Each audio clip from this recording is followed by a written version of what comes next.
Bismillahirrahmanirrahim. Assalamualaikum warahmatullahi wabarakatuh. Selamat pagi semuanya. Selamat pagi, Pak. Warahmatullahi wabarakatuh. Waalaikumsalam warahmatullahi wabarakatuh. Selamat pagi, Pak.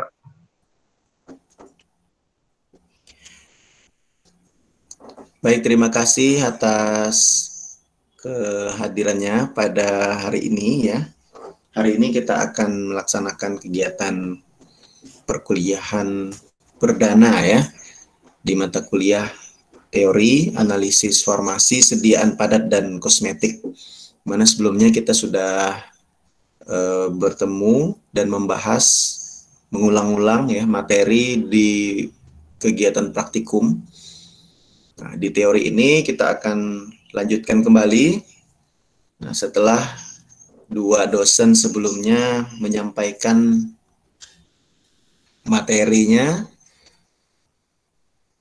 Nah, tapi sebelumnya mari kita berdoa sesuai dengan agama dan keyakinannya masing-masing. Mudah-mudahan kegiatan perkuliahan yang kita lakukan bermanfaat, ilmu yang kita pelajari mudah untuk kita terima, kita cerna, kita resapi ya. Dan kita diberikan ingatan yang kuat, pemahaman yang kuat, mudah untuk menangkap ataupun menyerap materi. Nah, berdoa dipersilakan.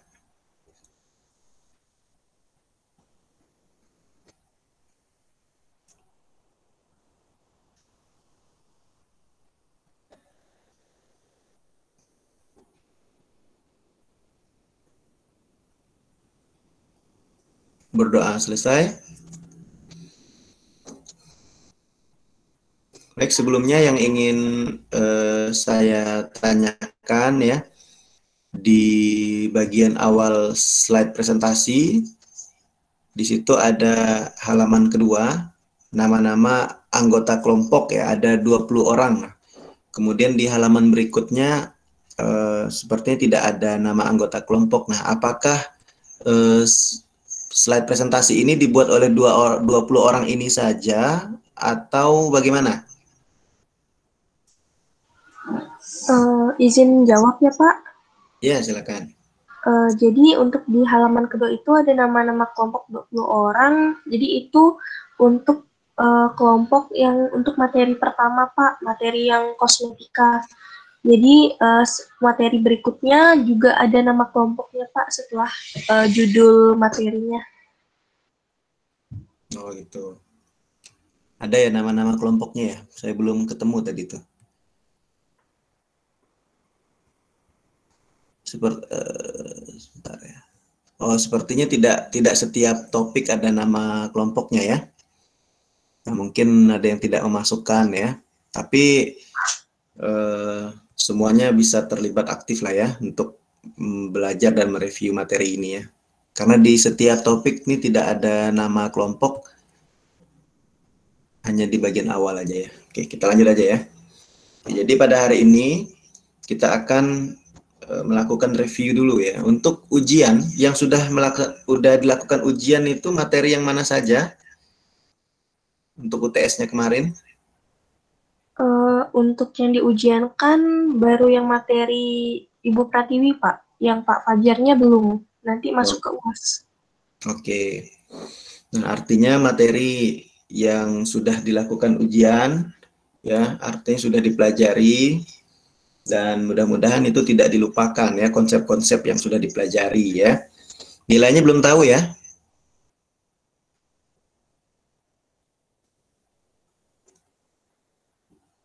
Sudah diumumkan nilainya?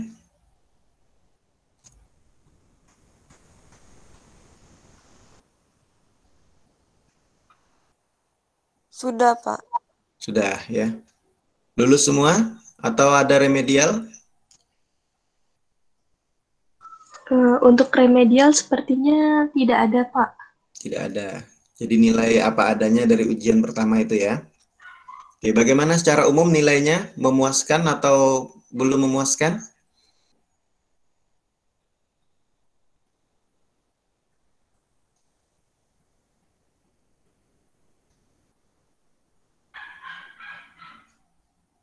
PJ-nya Tara, gimana nilainya? Memuaskan Untuk atau tidak? nilai sih Pak, nggak ada dibagikan Pak untuk keseluruhannya, tapi sepertinya insya Allah memuaskan semua Pak. Oh gitu. Bentuknya pilihan ganda, esai atau lisan? Pilihan ganda Pak. Berapa soal yang kalian kerjakan? Dalam waktu berapa lama?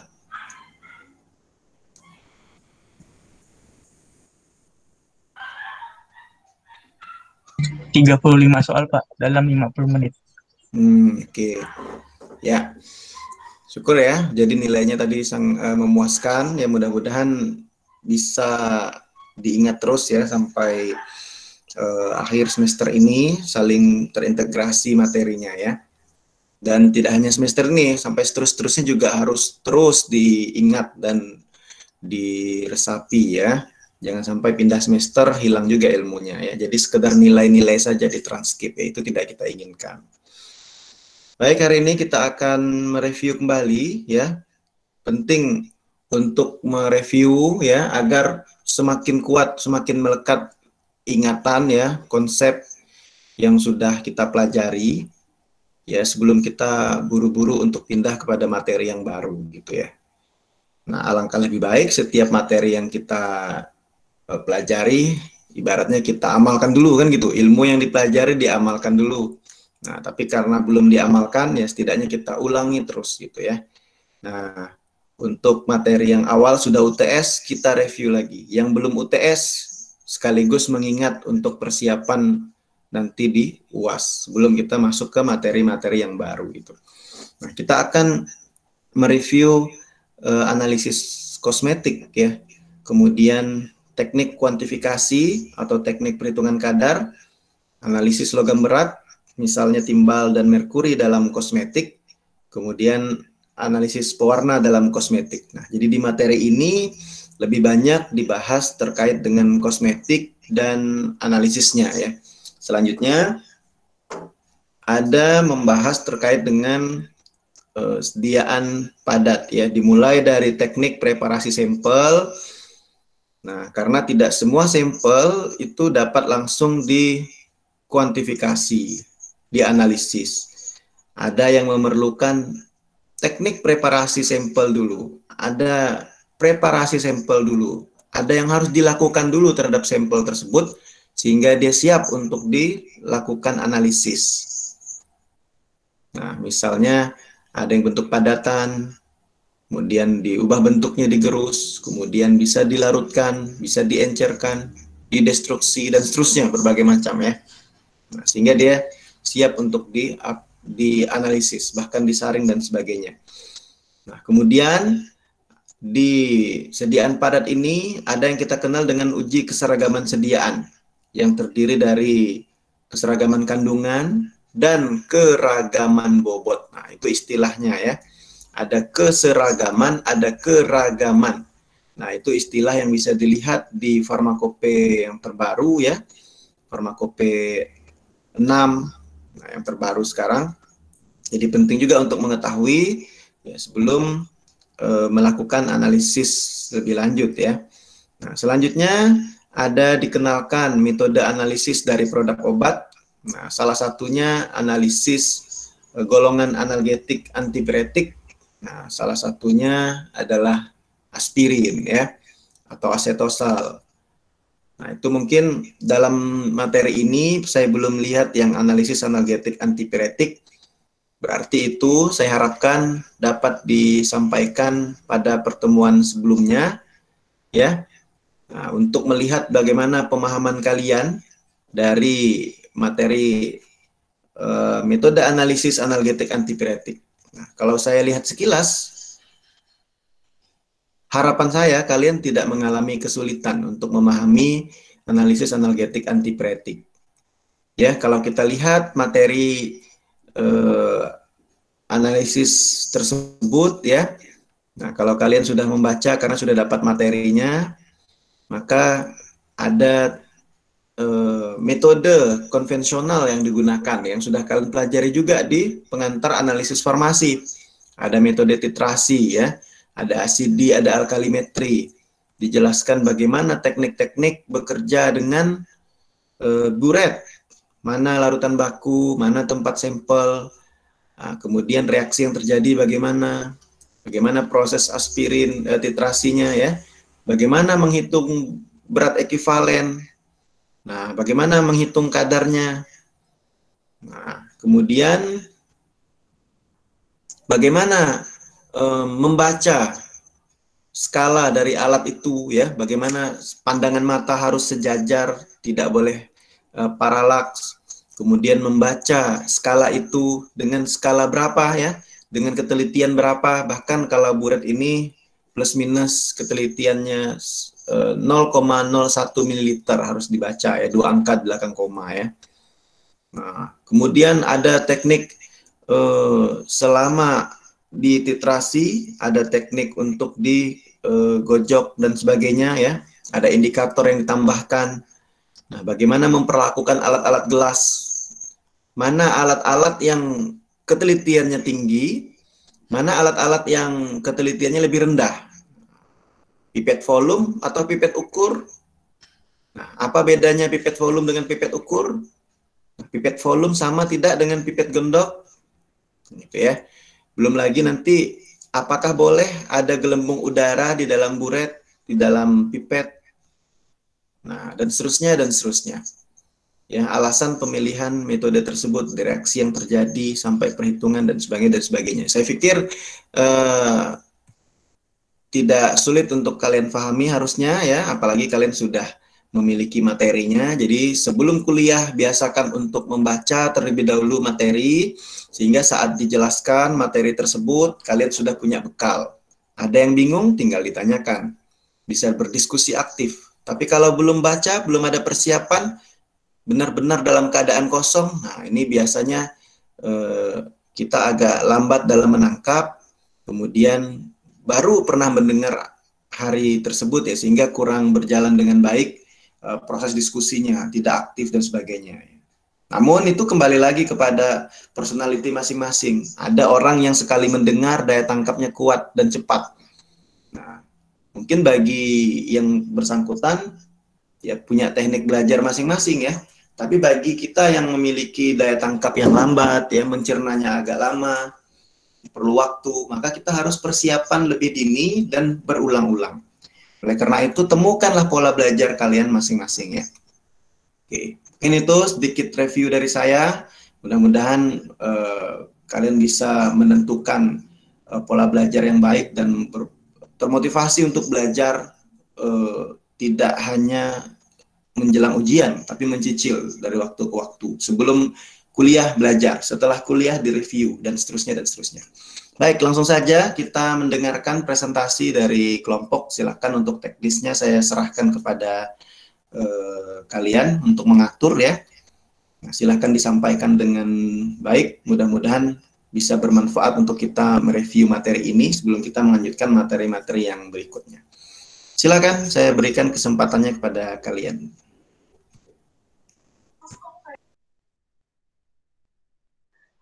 Baik, Pak. Sebelumnya saya izin bertanya, Pak. Ya, silakan. Berarti untuk materi Pak Fajar yang belum dijelaskan, karena belum ada pertemuannya, apakah tetap dipresentasikan hari ini atau di pertemuan selanjutnya, ya, Pak? Di pertemuan selanjutnya saja ya.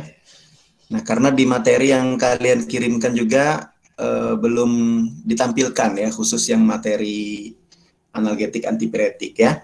Nanti setelah kalian kuliah, nanti kalian bisa tambahkan lagi di bawah slide yang kalian kirimkan pada hari ini.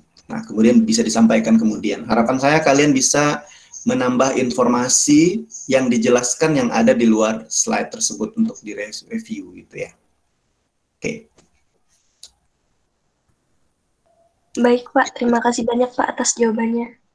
Ya. Oke, silakan. Boleh dimulai ya. Baik, Pak. Saya izin untuk share screen-nya, Pak. Oke, silakan.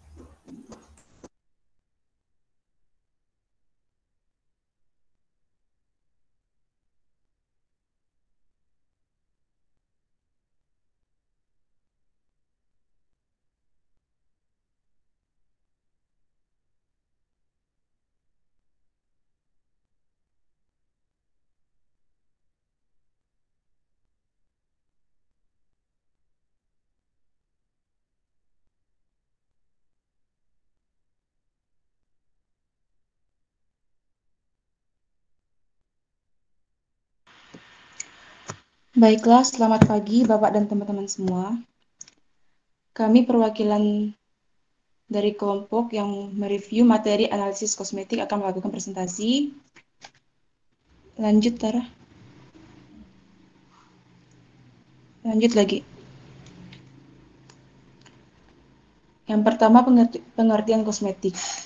Kosmetik berasal dari bahasa Yunani yaitu kosmein, yang berarti berhias. Kosmetik terbuat dari bahan alam dan juga bahan sintetik untuk meningkatkan kualitas kecantikan. Produksi kosmetik di Indonesia seperti cara pembuatannya, syarat kualitas, mutu dan keamanannya ditangani oleh Direktorat Kosmetika Dirjen POM. Lanjut. Penggolongan kosmetik. Yang pertama, menurut Peraturan Kepala Badan Pengawas Obat dan Makanan Republik Indonesia Nomor HK 000542/1018 tentang bahan kosmetik, yang dimaksud dengan kosmetik adalah bahan atau sediaan yang dimaksudkan untuk digunakan pada bagian luar tubuh manusia, seperti epidermis, rambut, kuku, bibir, dan organ genital bagian luar, atau gigi dan mukosa mulut, terutama untuk membersihkan, mewangikan, mengubah penampilan, dan atau memperbaiki bau badan, atau memelihara tubuh pada kondisi baik. Yang kedua, penggolongan kosmetik menurut Peraturan Menteri Kesehatan Republik Indonesia.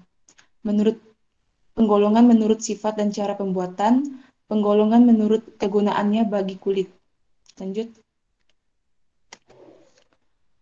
Yang pertama, menurut Peraturan Menteri Kesehatan Republik Indonesia, kosmetik dibagi ke dalam 13 kelompok, yaitu yang pertama, preparat untuk bayi, misalnya minyak bayi dan bedak bayi. Yang kedua, preparat untuk mandi, misalnya sabun mandi. Yang ketiga, preparat untuk mata, misalnya maskara dan eyeshadow. Yang keempat, preparat wangi-wangian, misalnya parfum. Yang kelima, preparat untuk rambut, misalnya cat rambut dan hairspray. Yang keenam, preparat pewarna rambut, misalnya cat rambut. Yang ketujuh, preparat make up kecuali mata, misalnya bedak dan lipstik. Yang kedelapan, preparat untuk kebersihan mulut, misalnya pasta gigi dan mouthwashes. Yang kesembilan, preparat untuk kebersihan badan, misalnya deodoran. Selanjutnya akan dijelaskan oleh teman saya. Terima kasih. Baiklah. Selanjutnya yaitu ada preparat kuku, misalnya cat kuku dan lotion kuku. Kemudian ada preparat perawatan kulit, misalnya pembersih, pelembab, dan pelindung. Selanjutnya preparat cukur, misalnya sabun cukur. Selanjutnya preparat untuk suntan atau sunscreen, misalnya sunscreen foundation.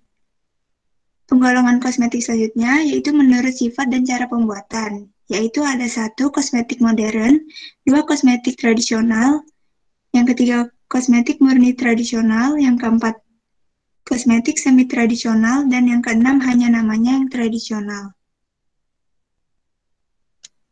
Next. Selanjutnya yaitu penggolongan menurut kegunaannya bagi kulit.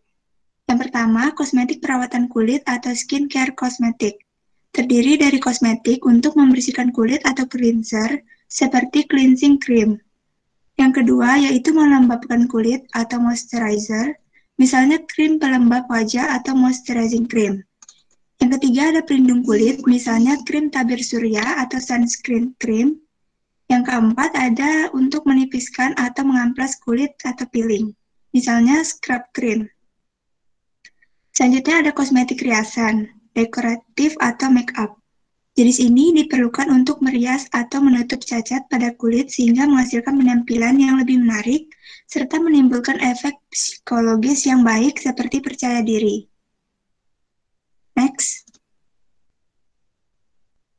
Untuk bentuk-bentuk sediaan kosmetik, contohnya ada seperti bedak, perona pipi, lipstik, dan krim. Selanjutnya ada jenis-jenis reaksi negatif oleh kosmetik. Yang pertama yaitu iritasi. Iritasi itu timbul pada pemakaian pertama kosmetik karena 1 atau lebih bahan yang kandungannya iritan, seperti sejumlah deodoran atau kosmetik pemutih kulit. Yang kedua ada alergi. Reaksi negatif muncul setelah beberapa kali pakai.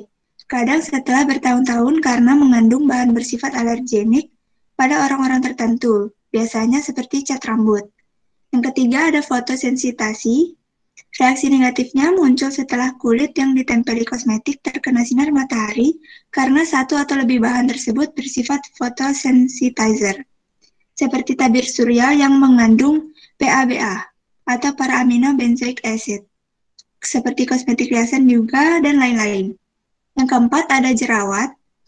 Moisturizer yang sangat berminyak dan lengket dapat menimbulkan jerawat jika digunakan pada kulit berminyak, terutama di negara tropis seperti Indonesia, karena cenderung menyumbat pori bersama kotoran dan bakteri. Jenis kosmetik demikian disebut kosmetik alergenik. Next. Selanjutnya ada logam berat atau toxic metals yang dikenal dengan istilah trace metal, yang merupakan logam di lingkungan maupun di dalam tubuh dengan konsentrasi yang sangat rendah.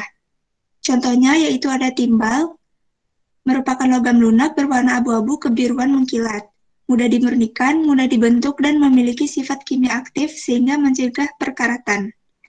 Tb termasuk golongan 6A dengan nomor atom 82, berat atom 207,2, titik lelehnya 328 derajat Celcius dengan titik didih 1740 derajat Celcius.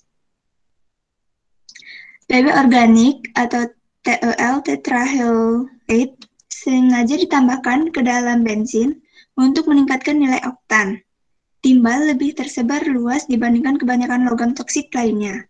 Kadarnya di dalam lingkungan meningkat karena penambangan, peleburan, pembersihan, dan berbagai penggunaannya dalam industri. Timbal atau PB timah hitam terdapat di mana-mana dalam lingkungan karena terdapat di alam dan digunakan dalam industri. Selanjutnya akan dilanjutkan oleh teman saya. Terima kasih. Baiklah, selanjutnya, salah satu bahan berbahaya yang dibatasi kadarnya di kosmetik yakni adalah logam-logam berat, salah satunya yakni PB atau timbal. Berdasarkan keputusan Kepala Badan POM nomor HK 03.123.07.11.6662 tahun 2011 tentang persyaratan cemaran mikroba dan logam berat dalam kosmetika dalam daftar kosmetika, yaitu persyaratan cemaran logam berat timbal yakni tidak lebih dari 20 mg per kilogram atau 20 mg per liter atau 20 ppm, sehingga pada sediaan eyeliner pensil tidak diperbolehkan terkandung logam timbal lebih dari 20 ppm. Yang kedua ada merkuri. Tujuan penggunaan untuk memutihkan kulit karena dapat mengaktifasi enzim yang mengarah ke produksi melanin, memiliki efek samping mediasi melalui penghambatan pembentuk melanin. Pemakaian jangka panjang menyebabkan kulit dan kuku lebih gelap karena tersimpan pada epidermis dan folikel rambut. Next. Senyawa kimia sintetik. Penggunaan senyawa kimia pada sediaan kosmetik yaitu yang pertama ada hidrokuinon. Hidrokuinon ini berbentuk jarum halus putih, mudah menjadi gelap dengan adanya paparan cahaya dan udara. Hidrokuinon mudah larut dalam air, alkohol, dan ether. Stabilitas hidrokuinon yaitu stabil pada tekanan dan suhu normal serta sensitif terhadap cahaya dan udara. Hidrokuinon ini membentuk warna hijau dengan penambahan feriklorida dan membentuk warna merah dengan penambahan reagen benedik. Persyaratan kadar yaitu sediaan hidrokuinon mengandung hidrokuinon tidak kurang dari 94% dan tidak lebih dari 106% C6H6O2 dari yang tertera pada etiket. Next. Hidrokuinon merupakan zat aktif yang paling banyak digunakan dalam sediaan krim pemutih wajah. Hal ini dikarenakan efektivitas kerja hidrokuinon yang mampu menginaktivasi enzim tironase melalui penghambatan reaksi oksidasi enzimatik dari tirosin ke 3,4 dihidroksifenilamin. Enzim tirosinase ini merupakan enzim utama dalam pembentukan melanin sehingga apabila kerjanya dihambat, maka jumlah pigmen melanin pemberi warna kulit menjadi berkurang dan kulit menjadi lebih cerah. Yang kedua yaitu ada kortikosteroid. Kortikosteroid topikal Berguna untuk memutihkan kulit karena vasokonstriksi yang menghasilkan kesan langsung pengurangan pigmentasi kulit dan memperlambat pergantian sel kulit dan mengurangi produksi hormon yang merangsang pembentukan melanosit. Penyerapan melalui kulit menyebabkan supresi adrenal bahkan sindrom Cushing tergantung pada area tubuh dan lama waktu penggunaan. Efek sampingnya berupa penipisan kulit irreversibel dan memburuknya jerawat. Selanjutnya, yang ketiga yaitu ada rodamin B. Rodamin B dengan rumus kimia C28H31 CIN2O3 dengan nama lain tetraethylrodamin dan brilliant pink B. Rodamin merupakan zat warna sintetis yang berbentuk serbuk kristal, berwarna hijau atau ungu kemerahan, tidak berbau, larut dalam air, berwarna merah kebiruan atau berfluoresensi kuat. Rodamin B memiliki titik lebur 165 derajat Celcius, larut dalam air, alkohol, sedikit larut dalam asam klorida, dan natrium hidroksida, tidak larut dalam pelarut organik. Rodamin B adalah zat warna dari golongan kationik. Next. Pemerintah telah mengeluarkan peraturan tentang pelarangan penggunaan rodamin B dalam makanan dan kosmetik melalui Peraturan Menteri Kesehatan Nomor 239/per/5 Tahun 1985 tentang zat warna tertentu yang dinyatakan sebagai bahan berbahaya. Rodamin B seringkali disalahgunakan untuk pewarna pangan dan pewarna kosmetik, misalnya seperti sirup, lipstik, pemerah pipi, dan lain sebagainya. Selanjutnya, ini adalah referensi yang kita pakai. Selanjutnya akan dijelaskan oleh teman saya. Terima kasih.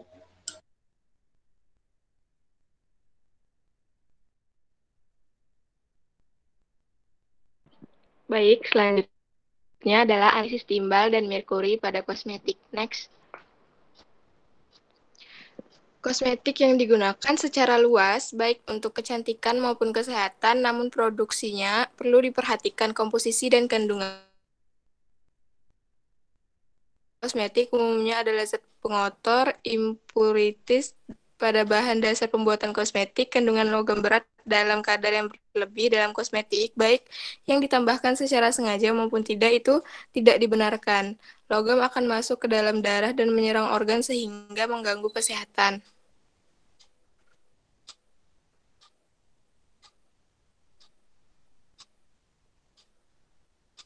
Selanjutnya akan dijelaskan oleh teman saya. Terima kasih.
Baiklah, kemudian akan kami lanjutkan.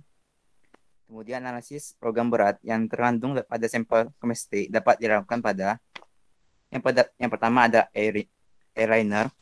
Eyeliner adalah kosmetik yang digunakan untuk memperjelas garis bulu mata dengan warna gelap yang sesuai dengan kondisi si pemakai. Kosmetika ini dapat dijumpai dalam bentuk cake, liquid, dan pensil. Umumnya, komposisi eyeliner terdiri dari emulsen, air, gliserin, toilet spiritus, preservatif, dan carbon black. Yang kedua ada prona kelopak mata. Prona kelopak mata atau eyeshadow, ya rias kelopak mata yang dipakai agar tampak lebih gelap, sehingga kelopak mata terlihat lebih cekung ke dalam. Bentuk sediaan berupa compact powder, krim anhydrous, emulsi, stick, dan pensil. Umumnya, eyeshadow mengandung lanolin, biwas, seresin, kalsium karbonat, minyak mineral, sorbitan olir, dan tepung. Kemudian ada bedak tabur. Bedak tabur atau loose powder merupakan produk bedak berupa bubuk yang mengandung bahan baku berupa serbuk dan tidak ada minyak yang digunakan. Bedak tabur dapat mengurangi kirau pada wajah akibat kulit yang berminyak, mengurangi rasa lengket pada wajah, serta menjaga riasan terlihat tetap baik dalam waktu lama dengan mengontrol pengeluaran keringat dan sebum di wajah. Lanjut. Kemudian ada prona pipi. Disebut juga dengan rose, blusher, atau blush on dalam bahasa Inggris. Adalah kosmetik yang umumnya digunakan oleh wanita untuk memerahkan pipi sehingga memberikan penampilan yang lebih muda dan untuk menegaskan bentuk. Yang kelima ada krim pemutih. Krim pemutih merupakan campuran bahan kimia atau bahan lain dengan khasiat dapat memutihkan kulit atau memucatkan noda hitam pada kulit. Krim yang mengandung merkuri berkhasiat untuk memutihkan kulit dalam waktu singkat karena kemampuannya dalam menghambat pembentukan melanin pada permukaan kulit. Akan tetapi, zat ini memberikan efek negatif pada kesehatan karena dapat terakumulasi di bawah kulit. Lanjut. Preparasi sampel. Yang pertama, sampel atau eyeliner pensil dipisahkan isi dengan penyusun warnanya menggunakan mata pisau stainless steel. Kemudian ditimbang sebanyak 2,5 gram. Lalu dimasukkan dalam crucible dan ditambahkan 3 ml larutan Mg NO3 2 50% B/V. Yang kedua, dikeringkan di atas sokplet sampai tidak terdapat asap lagi. Kemudian diabukan dalam tanur pada suhu 500 derajat Celcius selama 3 jam. Hasil tanur ditambahkan 25 ml larutan HCl 6 molar. Kemudian disaring menggunakan kertas Wattman nomor 40 di dalam labu ukur 50 ml. Dan diencerkan dengan aqua bidet sampai tanda batas. Larutan siap dianalisis. Lanjut. Kemudian ada pemeriksaan timbal pada sediaan prona kelopak mata. Preparasi sampelnya. Yang pertama ditimbang sampel dengan sesama lebih kurang 2,5 gram. Yang kedua dimasukkan sampel dalam cawan porselen dan ditambahkan 3 ml Mg032 atau magnesium nitrat 50% B/V. Dikeringkan di atas sokplet terlebih dahulu sampai tidak terdapat asap putih. Kemudian diabukan dalam tanur pada suhu 500 derajat Celcius selama 3 jam. Yang keempat, setelah dingin ditambahkan 25 ml larutan asam klorida 6 molar, disaring dalam labu ukur 40 ml dan dianjurkan dengan aqua bidet sampai tanda batas. Yang terakhir, larutan siam itu dianalisis. Lanjut. Kemudian ada pemeriksaan timbal pada sediaan bedak tabur dan prona pipi. Preparasi sampelnya, yang pertama sampel ditimbang dengan seksama kurang lebih 2,5 gram dan dimasukkan dalam crucible. Yang kedua ditambahkan 3 ml larutan magnesium nitrat 50% W/V. Sampel dikeringkan di atas sokplet sampai tidak terdapat asap, kemudian dipanaskan pada tanur pada suhu 500 derajat Celcius selama 3 jam. Yang keempat, sampel didinginkan dan ditambahkan 25 ml larutan asam klorida 6 molar. Yang kelima, disaring dalam labu ukur 50 ml dan diencerkan dengan aqua bidet sampai tanda batas. Yang terakhir, larutan siam untuk dianalisis dengan spektrofotometri serapan atom. Bera untuk selanjutnya akan dijelaskan oleh teman saya. Terima kasih.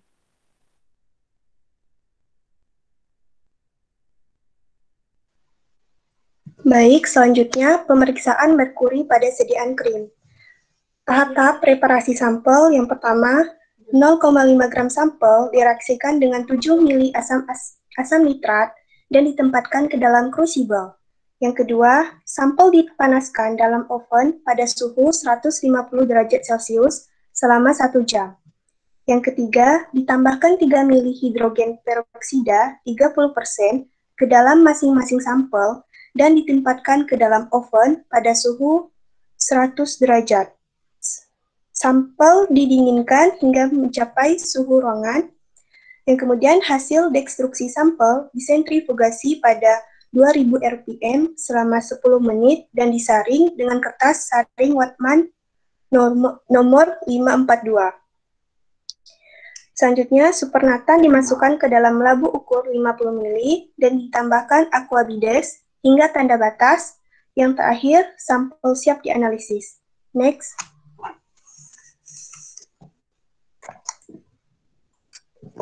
Cara kerjanya, disiapkan sampel terregistrasi A, B, C, D, dan E, dan sampel tidak terregistrasi G, H, I, J, dan K. Sampel ditimbang sebanyak 2,5 gram secara seksama. Dimasukkan sampel ke dalam krus porselen untuk didekstruksi. Selanjutnya, dikeringkan sampel di atas hot plate dan dinaikkan suhu mencapai 80 derajat Celcius sampai 100 derajat Celcius. Sampel ditambahkan magnesium nitrat 50%, bobot volume, sedikit demi sedikit sampai tidak terdapat asap putih dan terbentuk arang.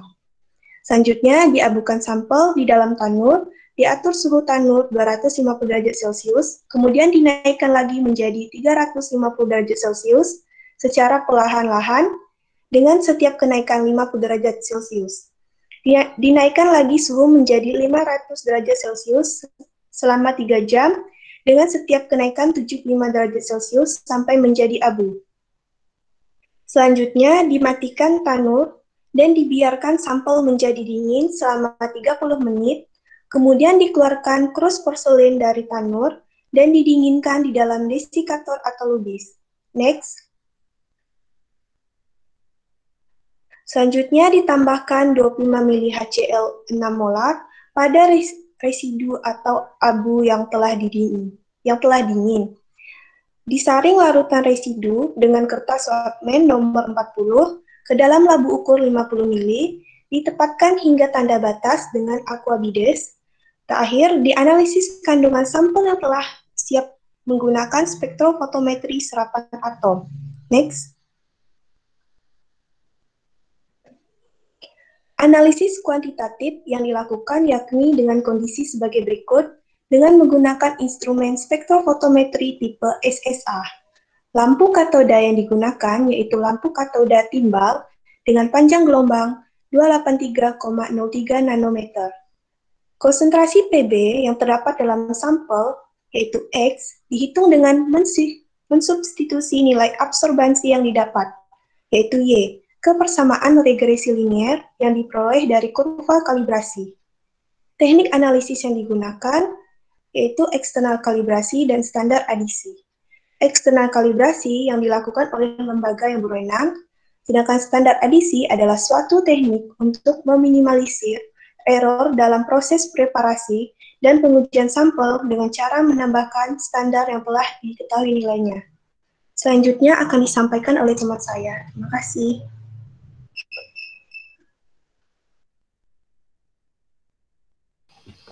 Selanjutnya, proses atomisasi. Tahapan yang pertama yaitu diaspirasikan ke nebulizer larutan sampel analit dalam bentuk ion. Yang kedua, diubah larutan ke bentuk aerosol atau analit ion. Yang ketiga, diuapkan pelarut saat droplet-droplet memasuki nyala. Sampel mengalami desolvasi atau pembuatan nanopartikel berdasarkan perbedaan kelarutan antara desolvating agent dengan pelarut air yang bercampur BSA menjadi partikel-partikel padat yang halus. Yang keempat, dilelehkan dan diuapkan partikel dalam nyala saat panas. Yang kelima, dihasilkan atom-atom bebas akibat panas dari nyala memutus ikatan-ikatan antara logam analit dan anionnya.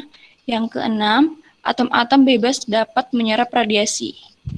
Nah, pengertian atomisasi sendiri adalah proses pengubahan sampel dalam bentuk larutan menjadi spesies atom dalam nyala.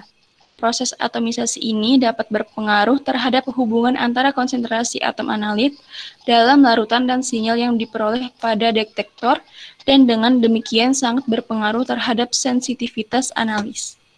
Next. Analisis kadar merkuri ditetapkan dalam sistem teknik generasi uap hidrida yang dilengkapi dengan injeksi alir terautomisasi. Berikut adalah kondisi alat. Yang pertama ada panjang gelombang bernilai 253,7 nanometer, lebar celah 0,7 nanometer, arus listrik 150 mA, temperatur sel 100 derajat Celcius, aliran gas pembawa 50, reduktan NaBH4 dalam NaOH, larutan pembawa 3,0% volume per volume sampel 500 mikroliter. Next. Berikut adalah contoh proses atomisasi. Pertama, sampel dialirkan dalam tabung, kemudian SnCl2 dialirkan dan terjadi proses pencampuran. Yang kedua, merkuri dalam sampel direduksi oleh argon menjadi Hg. Yang ketiga, uap Hg dipisahkan dari larutan oleh pemisah gas cair dan dibawa ke long optical cell. Yang keempat, uap Hg menyerap garis emisi 253,7 nanometer dari lampu Hg dan besarnya serapan atom diukur menggunakan detektor solid state. Next. Cold Vapor Atomic Absorption Spectrophotometry atau CVAS merupakan salah satu metode SSA yang dikhususkan untuk menganalisis senyawa raksa. Teknik uap dingin SSA memerlukan proses reduksi kimia raksa dalam larutan sampel raksa. Proses reduksi biasa menggunakan agen pereduksi yang kuat seperti natrium borohidrida atau anoklorida dalam suatu sistem reaksi tertutup yang berada di luar SSA. Secara sederhana, proses CVSSA dimulai dengan mengeluarkan atom-atom Hg dari larutan dengan mengalirinya menggunakan gas inert melalui larutan atau memompa larutan yang telah direduksi melalui pemisah gas cairan. Kemudian, aliran gas yang mengandung Hg bebas dilewatkan ke dalam sel. Atom-atom Hg akan menyerap sumber sinar, lampu katoda berongga atau EDL pada panjang gelombang Hg dan selanjutnya dilakukan pengukuran. Next. Penetapan kadar. Hubungan antara konsentrasi dengan absorbansi digambarkan dalam suatu kurva. Hubungan antara kedua besaran di atas dapat dilukiskan sebagai berikut. Y sama dengan Bx tambah A, di mana Y adalah absorbansi, X merupakan konsentrasi, B merupakan koefisien regresi, A merupakan tetapan regresi. Sekian dari saya. Terima kasih. Oke, akan dilanjutkan oleh saya. Di sini saya akan membahas tentang teknik pengukuran kadar. Next. Oke, dalam teknik perhitungan kadar ini dibagi menjadi dua, yaitu metode konvensional dan metode instrumental. Yang dimana metode konvensional ini akan dijelaskan di slide berikutnya. Nah, untuk metode instrumental sendiri ini dibagi menjadi dua, yaitu teknik kuantifikasi tanpa standar dan teknik kuantifikasi analit menggunakan standar. Oke, next. Nah, untuk metode konvensional sendiri ini, yang pertama yaitu volumetri, yang dimana dibagi menjadi beberapa, yaitu dengan titrasi netralisasi, yang dimana metode ini didasari oleh reaksi antara asam dan basa, tidak menghasilkan garam dan air. Nah, jika analit bersifat asam, maka larutan titranya akan bersifat kebalikannya atau basa. Nah, dibagi menjadi dua, yaitu metode acidimetri, yang dimana larutan penitra atau titranya bersifat asam, dan metode alkalimetri, yang dimana larutan titranya ini bersifat basa. Yang kedua yaitu titrasi argentometri, yang mana titrasi ini melibatkan antara ion halida yaitu Cl-, Br-, dan I-, atau ion lainnya dengan ion Ag+ dari perak nitrat AgNO3 dan membentuk endapan perak halida. Terus titrasi kompleksometri, yang dimana suatu jenis titrasi di mana reaksi antara bahan yang dianalisis dan titrat akan membentuk suatu kompleks senyawa. Yang terakhir yaitu titrasi reduksi dan oksidasi. Nah, di sini ada contoh rumus kadar aspirin, yang dimana rumusnya itu volume NaOH dikali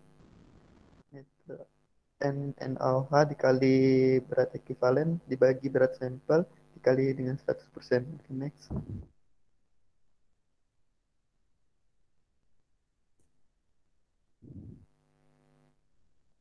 Oke, untuk teknik kuantifikasi analit ini yang menggunakan standar itu dibagi menjadi 4. Yang pertama adalah single point calibration, yang kedua adalah multiple point calibration, yang ketiga adalah kuantifikasi dengan cara dua baku, dan yang terakhir yaitu standar adisi.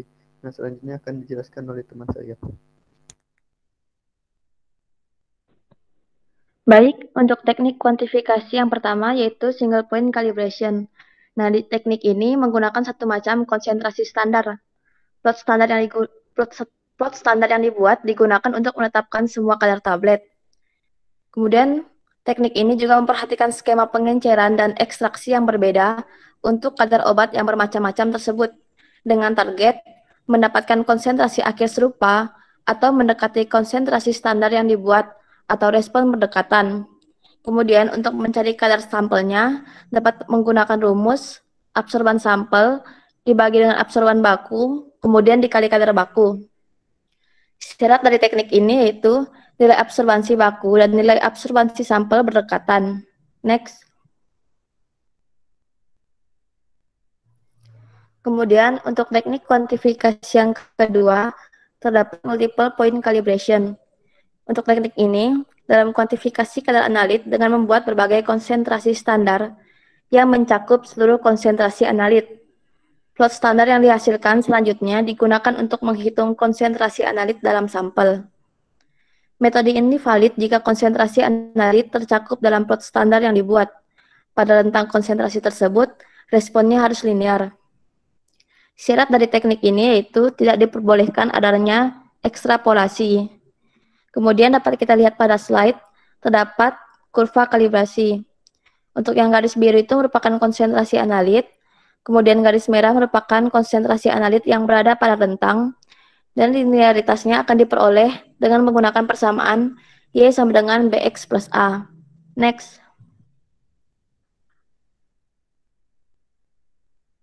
Teknik yang ketiga yaitu kuantifikasi dengan cara dua baku. Cara ini merupakan adaptasi dari kuantifikasi dengan kurva standar dan cara perbandingan absorban.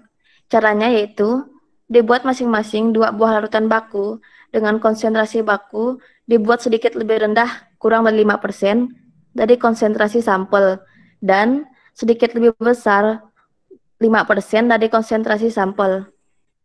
Next.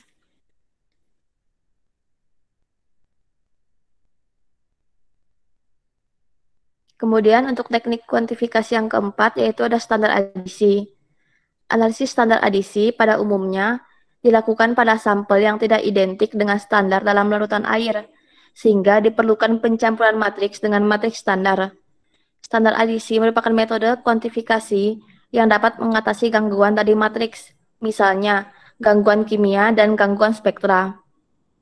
Kemudian untuk metode standar adisi ini menggunakan teknik penambahan baku pada sampel yang disebut dengan spacking. Pada saat pengukuran, sejumlah kecil standar ditambahkan pada sampel, sehingga ketika diukur absorbansinya sama dengan S ditambah SV. Langkah penambahan standar diulangi dengan menggunakan konsentrasi yang berbeda, hingga diperoleh kurva standar adisi. Selanjutnya akan dijelaskan oleh teman saya. Terima kasih. Berikutnya, kurva kalibrasi standar adisi. Dibuat beberapa seri konsentrasi, sampel yang di spiking dan sampel yang tidak di spiking. Kemudian ditarik garis ke bawah membentuk garis lurus, maka terbentuk besaran banyaknya sampel yang merupakan besaran jumlah sampel sesungguhnya. Tanda X di atas adalah sampel yang di spiking dengan konsentrasi standar yang sudah diketahui nilai konsentrasinya dan nilai absorbansinya. Next. Berikutnya contoh perhitungan. Analisis kandungan Ca dalam sediaan cairan. Yang pertama, sampel dilarutkan dalam asam sitrat 0,1 molar. Langkah kerja yang dilakukan yaitu pembuatan larutan baku induk yang mengandung 10,77 mg Ca yang dilarutkan dalam 100 ml air. Diambil 10 ml larutan induk, kemudian dilarutkan dalam 100 ml air. Kemudian dibuat seri konsentrasi sesuai tabel berikut ini. Berapa konsentrasi Ca di dalam sampel. Berikut ini adalah tabel data volume larutan baku yang diambil, penambahan air sampai volume akhir, konsentrasi, dan absorbansi. Next.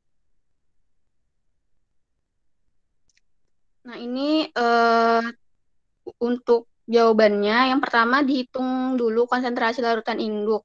Dengan rumus massa per volume 10,77 mg per 100 ml didapatkan 107,7 ppm. Kemudian konsentrasi larutan induk setelah pengenceran dengan rumus pengenceran yaitu M1 kali V1 sama dengan M2 kali V2, 107,7 kali 10 sama dengan M2 kali 100, didapatkan M2-nya 10,77 ppm. Kemudian pembuatan konsentrasi larutan induk dihitung dengan rumus pengenceran untuk volume yang diambil 0 mili, setelah dihitung didapatkan M2-nya 0 ppm. Untuk volume yang diambil 5 mili diperoleh M2-nya 0,5385 ppm. Untuk volume yang diambil 10 mili didapatkan M2-nya 1,077 ppm. Volume yang diambil 15 mili M2-nya 1,6155 ppm. Untuk volume yang diambil 20 mili diperoleh M2-nya 2,154 ppm dan volume yang diambil 25 mili M2-nya 2,6925 ppm. Kemudian diperoleh persamaan regresi linear yang didapat yaitu Y sama dengan 0,2819X min 0,0069. Kemudian dihitung konsentrasi Ca dalam sampel. Nilai absorbansinya dimasukkan ke dalam persamaan regresi. Y diganti jadi absorbansi yaitu 0,5321 sama dengan 0,2819X min 0,0069. Diperoleh nilai X atau konsentrasi Ca dalam sampel yaitu 1,912 ppm. Next. Untuk soal yang kedua yaitu pengukuran kalium di dalam sediaan cairan. Yang A sebanyak 0,3114 gram KCl ditimbang dan dilarutkan dalam air deionisasi sampai 1000 mili sebagai larutan induk standar. Diambil 20 mili dari larutan induk, kemudian dilarutkan sampai 100 mili dengan air deionisasi menggunakan labu takar. Larutan stok standar yang digunakan. B. Sebanyak 5 mili larutan sampel yang mengandung kalium dilarutkan pada 100 mili air deionisasi menggunakan labu takar sampel untuk diukur. Kurva baku yang dibuat dengan memindahkan 5 mili larutan sampel B dan ditambahkan dengan berbagai konsentrasi larutan stok standar A. Kemudian dilarutkan dengan air deionisasi sampai 100 mili dengan labu takar sesuai dengan tabel yang akan ditampilkan pada slide berikut ini yang mana akan dilanjutkan oleh teman saya.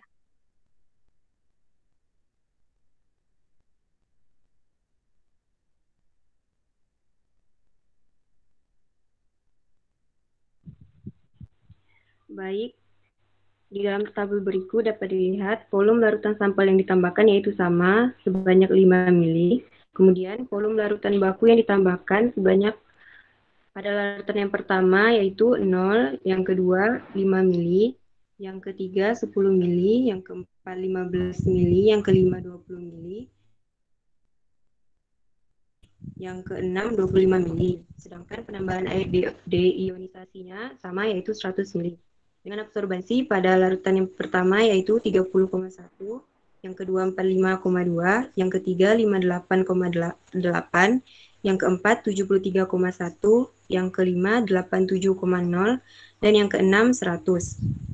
Soal yang pertama yaitu buatlah kurva standar adisi. Soal yang kedua, hitunglah konsentrasi kandungan kalium yang terdapat di dalam sampel dalam ppm. Next. Nah, untuk soal yang pertama yaitu dihitung dulu konsentrasi larutan baku dengan rumus M per massa per volume, yaitu M1 0,3114 gram per 1000 mili sama dengan 3,114 mg per 100 liter. Sehingga didapat konsentrasinya yaitu 311,4 ppm. Kemudian dari larutan induk dilakukan pengenceran menggunakan rumus M1 dikali volume 1 dikali M2 dikali V2, yaitu 311,4 ppm dikali 20 mili sama dengan M2 dikali 100 mili, sehingga konsentrasi larutan yang telah diencerkan yaitu larutan stok adalah 62,28 ppm. Nah, kemudian dicari konsentrasi dari masing-masing larutan tersebut.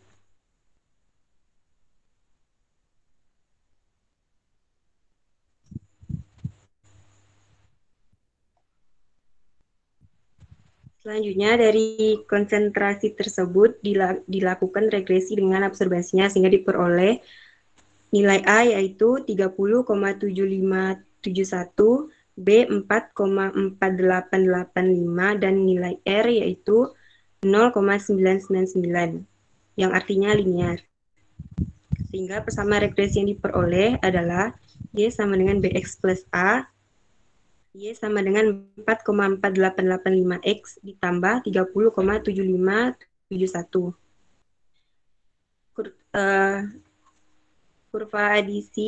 Kurva standar adisi yang diperoleh dapat dilihat pada tabel berikut. Next. Untuk soal yang kedua yaitu hitunglah konsentrasi kandungan kalium yang terdapat di dalam sampel. Nah, dari persama regresi yang didapat yaitu Y sama dengan 4,4885X ditambah 30,7571. Karena yang digunakan adalah teknik standar adisi, maka Y sama dengan 0. Sehingga 0 sama dengan 4,4885X ditambah 30,7571. Kemudian 30,7571 dipindah ruas menjadi minus 30,7571 sama dengan 4,4885X. X sama dengan minus 30,7571 dibagi 4,4885 sama dengan minus 6,8524 dimutlakkan menjadi 6,8524 ppm. Selanjutnya akan dilanjutkan oleh teman saya. Terima kasih.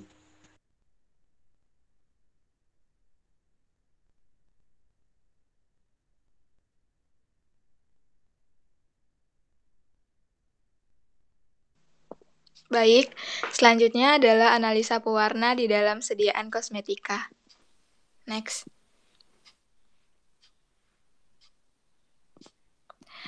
Nah, kita ketahui bahwa keinginan untuk membeli suatu produk kosmetik itu didasarkan pada 3 indera, yaitu penglihatan, penciuman, dan perasa sentuhan.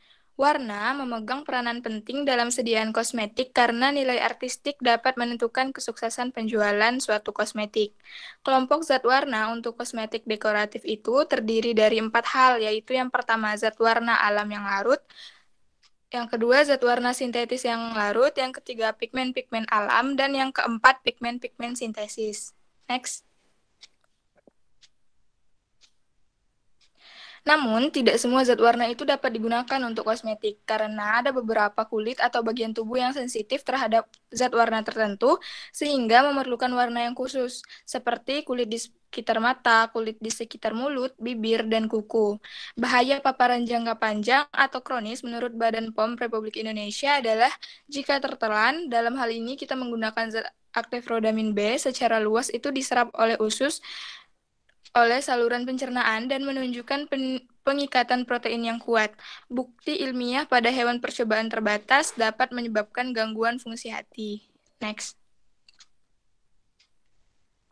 Nah, rodamin B. Rumus strukturnya dapat dilihat di PPT, memiliki rumus kimia dan nama lain, memiliki rumus kimia C28H31CIN2O3 dan nama lainnya adalah tetraetilrodamin atau brilliant pink B. Pemerintah telah mengeluarkan peraturan tentang pelarangan penggunaan rodamin B dalam obat, makanan, atau kosmetik melalui Peraturan Menteri Kesehatan Nomor 239 garis miring Menkes garis miring per garis miring 5 tahun 1985 tentang zat warna tertentu yang dinyatakan sebagai bahan berbahaya. Rodamin B seringkali disalahgunakan untuk pewarna pangan dan pewarna kosmetik, seperti sirup, lipstik, pemerah pipi, dan lain-lain.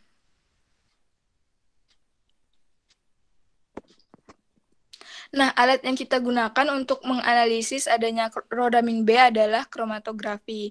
Kromatografi ini prinsipnya pemisahan yang didasarkan pada pergerakan cairan atau fase gerak yang membawa campuran analit melalui suatu media berpori dan terpisahkan oleh adanya interaksi antara analit dengan permukaan media berpori yang menyebabkan perbedaan waktu migrasi komponen campuran. Kromatografi merupakan teknik yang sama solut atau zat terlarut terpisah oleh kecepatan elusi dikarenakan solut-solut ini melewati suatu kolom kromatografi. Pemisahan solut-solut ini diatur oleh distribusi solut dalam fase gerak dan fase diam. Penggunaan kromatografi cair secara sukses terhadap suatu masalah yang dihadapi membutuhkan penggabungan secara tepat dari berbagai macam kondisi operasional, seperti jenis kolomnya, fase geraknya, panjang dan diameter kolom, kecepatan alir fase gerak, serta suhu kolom dan ukuran sampel.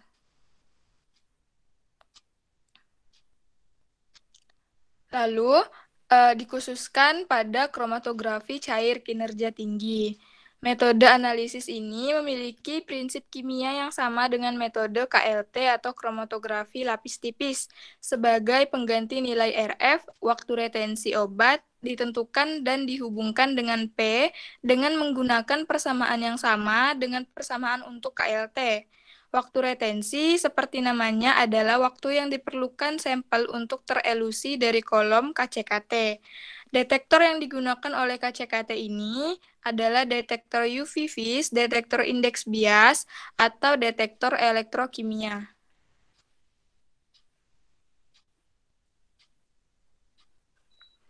Prinsip dasar KCKT. Prinsip dari KCKT dan semua metode kromatografi adalah sama, yaitu memisahkan setiap komponen dalam sampel, selanjutnya diidentifikasi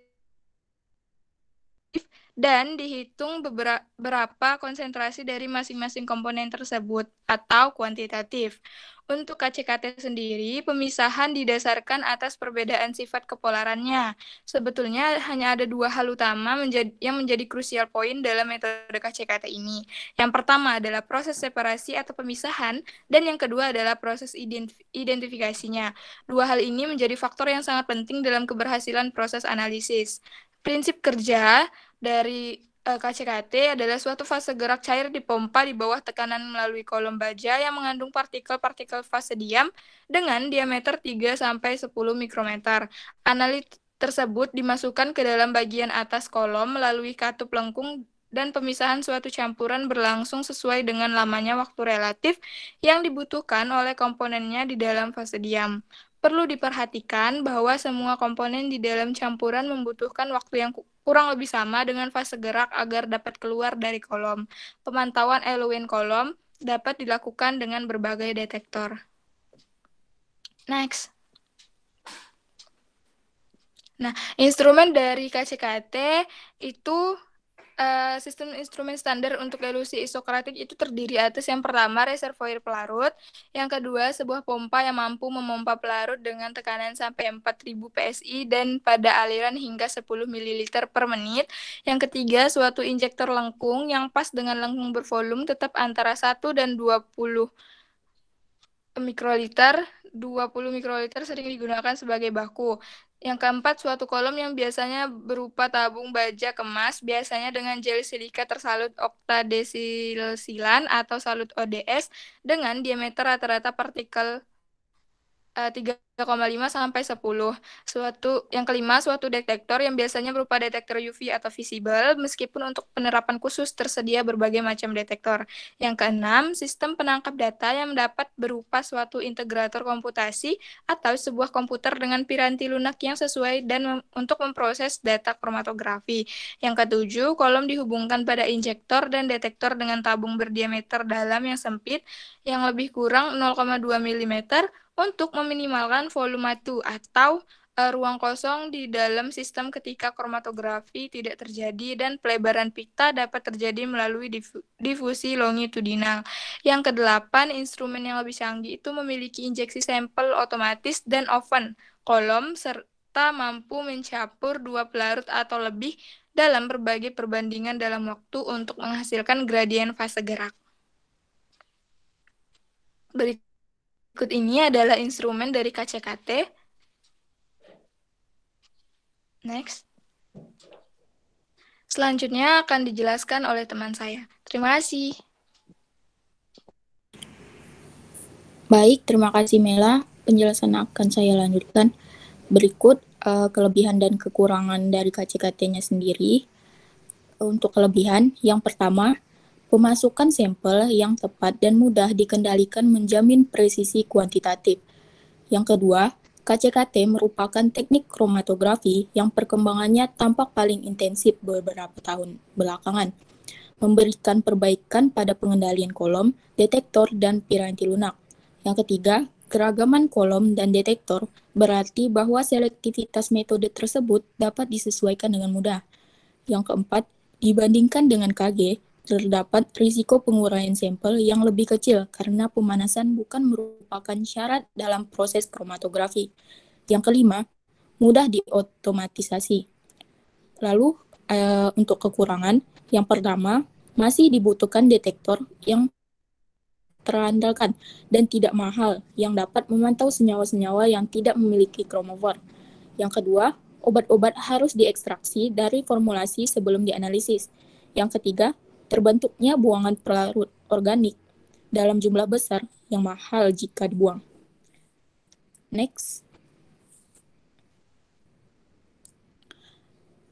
Kemudian untuk analisa sampel dengan metode KCKT fase terbalik, untuk prosedur uji pendahuluannya, hal pertama yang dilakukan yaitu ditimbang kurang lebih 300 mg sampel lipstick dan dimasukkan ke dalam tabung reaksi.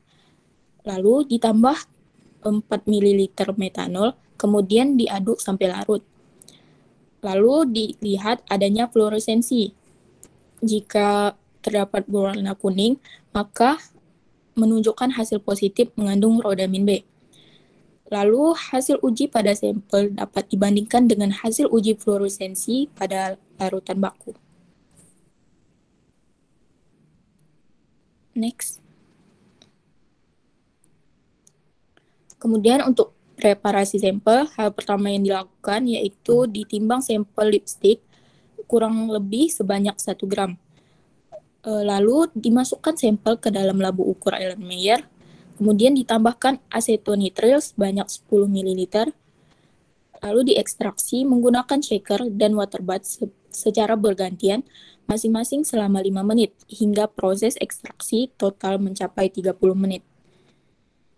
Next. Disonifikasi hasil ekstraksi selama 30 detik. Kemudian disaring hasil ekstraksi yang telah disonifikasi dengan menggunakan kertas saring Wetman 0,2 mikrometer. Kemudian hasil ekstraksi sampel yang telah jadi ditempatkan di dalam vial. Next. Untuk gambar 1 merupakan kromatogram dari standar baku rodamin B. Puncak pada kromatogram menandakan adanya rodamin B. Untuk gambar 2 terdapat pada kromatogram pada dapat kita lihat waktu retensi rodamin B berada pada kisaran 6,3. Next. Untuk gambar 3 ini kemudian pada kromatogram dari 8 sampel yang telah kita uji menunjukkan ada beberapa sampel yang memiliki rodamin B dan ada juga yang tidak. untuk pada gambar 4, secara kualitatif dapat dilihat pada tabel waktu retensi sampel yang menunjukkan sampel 1 dan 2 memiliki waktu retensi sebesar 6,3 yang sesuai dengan standar baku yang kita gunakan, yang mana artinya sampel 1 dan 2 memiliki rodamin B, sedangkan untuk sampel 3, 4, 5, 6, 7, dan 8 tidak memiliki rodamin B karena waktu retensinya bukan 6,3. Next. Pada gambar 5, untuk uji kuantitatifnya, dapat menggunakan kurva baku dengan persamaan Y sama dengan BX plus A. Selanjutnya akan dijelaskan oleh teman saya. Terima kasih.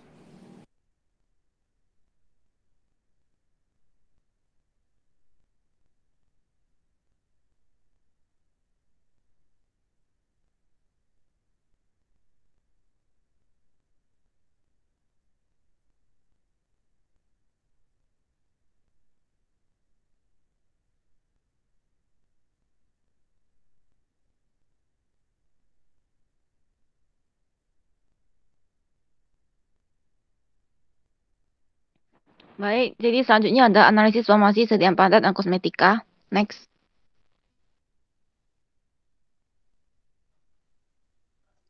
Jadi teknik preparasi sampel padat itu, sampling itu berarti kita mengambil sejumlah tertentu sampel, jadi dia harus mewakili populasi.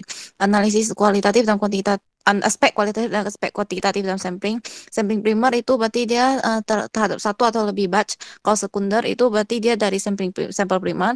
Penyiapan sampel itu nanti dia harus mengubah matriks itu. Penyiapan sampel itu fungsinya untuk mengubah matriks ya, karena matriks itu bisa bersifat mengganggu.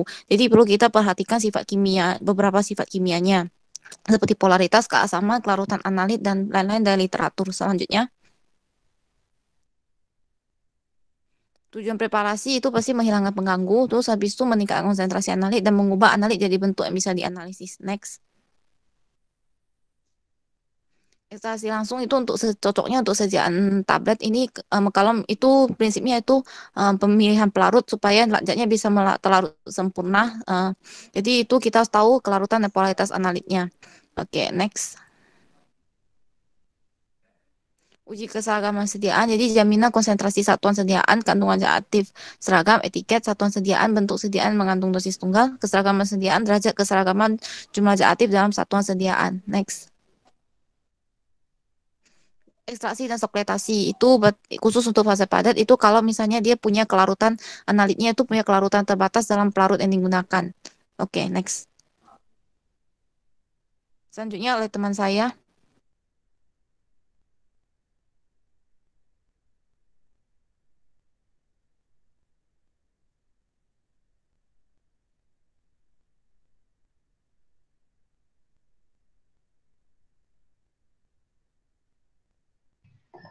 Baiklah, saya akan melanjutkan. Bisa dilihat berikut adalah tabel penggunaan uji keseragaman kandungan dan uji keseragaman bobot untuk sediaan. Boleh next.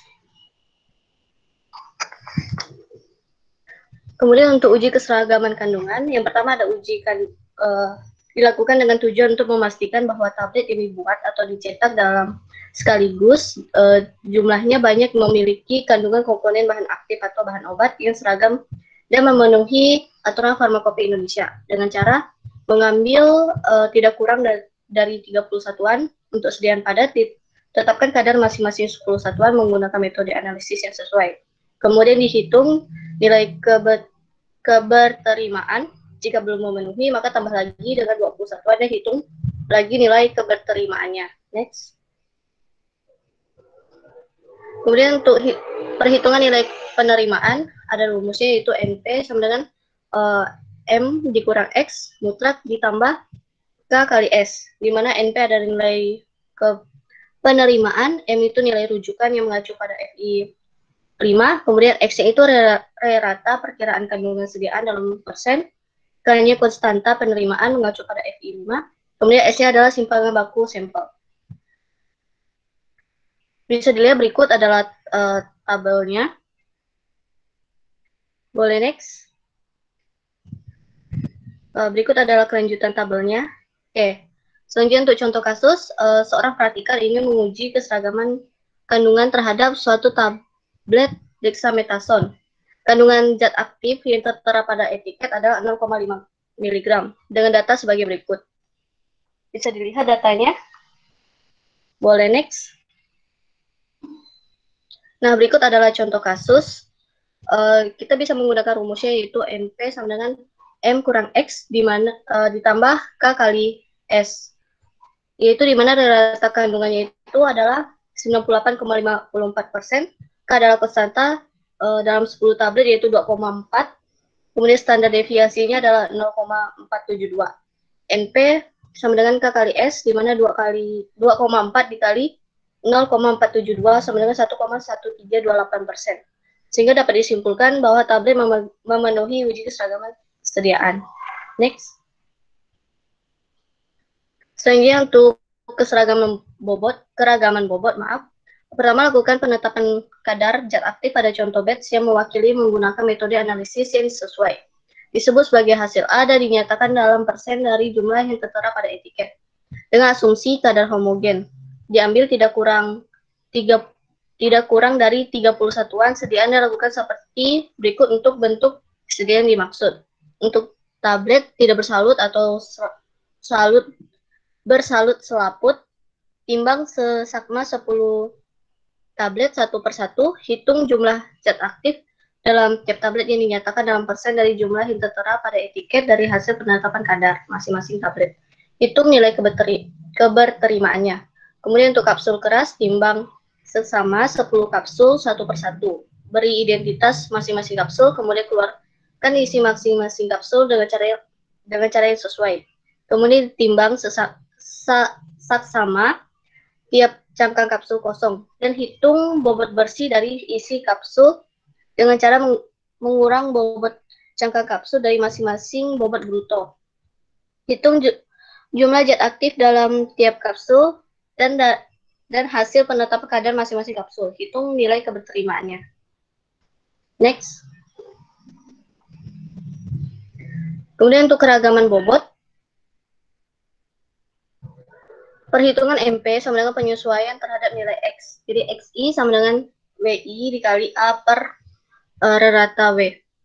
Di mana XI adalah perkiraan kandungan satuan yang diuji, WI adalah bobot masing-masing satuan, A adalah kandungan zat aktif, rata W adalah rata bobot satuan. Next. Kemudian untuk kriteria keseragaman sediaan, sediaan padat, setengah padat, dan cair. Keseragaman kesediaan memenuhi syarat jika nilai keberterimaan 10 unit sediaan pertama kurang dari atau sama dengan L1%.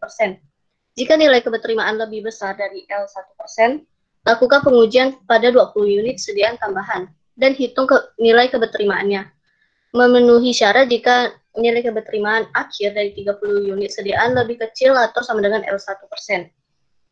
Dan tidak ada satupun unit kurang dari 1 sampai 0,1